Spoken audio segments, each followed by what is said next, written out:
ಕೇಸ್ನಲ್ಲಿ ಕಳೆದ 7 ತಿಂಗಳಿನಿಂದ ಪೊಲೀಸರಿಗೆ ಚಳ್ಳೆಹಣ್ಣನ್ನ ತಿನ್ನಿಸಿದಂತಹ ಶಾಸಕ ಭೈರತಿ ಬಸವರಾಜ್ ಕೊನೆಗೂ ಅರೆಸ್ಟ್ ಆಗಿದ್ದಾರೆ. ಎಸ್ಕೇಪ್ ಆಗಿದ್ದಂತಹ ಭೈರತಿಗಾಗಿ ಸಿಐಡಿ ಪೊಲೀಸರು ಹುಡುಕಾಟವನ್ನ ಯಾವ ರೀತಿಯಾಗಿ ಮಾಡಿದ್ರು ಗೊತ್ತಾ? ಆ ಕುರಿತ ಒಂದು ವರದಿದೆ, ಬನ್ನಿ ನೋಡ್ತಾ ಹೋಗೋಣ. 7 ತಿಂಗಳು ಅಂದ್ರೆ ಬರೋಬ್ಬರಿ 200ಕ್ಕೂ ಅಧಿಕ ದಿನಗಳು ಪೊಲೀಸರಿಗೆ ಸವಾಲಾಗಿ ಹೋಗಿಬಿಟ್ಟಿತ್ತು.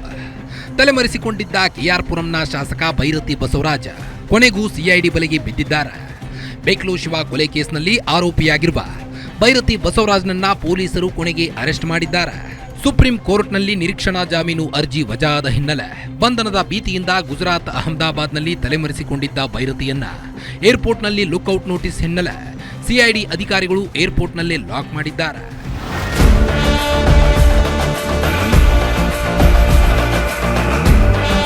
ಬೇಕ್ಲು ಶಿವ ಕೊಲೆ ಪ್ರಕರಣ ನಡೆದ ದಿನದಿಂದಲೂ ಶಾಸಕ ಭೈರತಿ ಬಸವರಾಜ್ ಪರಾರಿಯಾಗಿದ್ರು. ಪೊಲೀಸರಿಗೆ ಸಿಗಬಾರದು ಅಂತ ಪದೇ ಪದೇ ತಮ್ಮ ಲೊಕೇಶನ್ ಚೇಂಜ್ ಮಾಡ್ತಿದ್ರು. ಆದರೆ ಸಿಐಡಿ ಅಧಿಕಾರಿಗಳು ಬಿಟ್ಟುಕೊಡಲಿಲ್ಲ.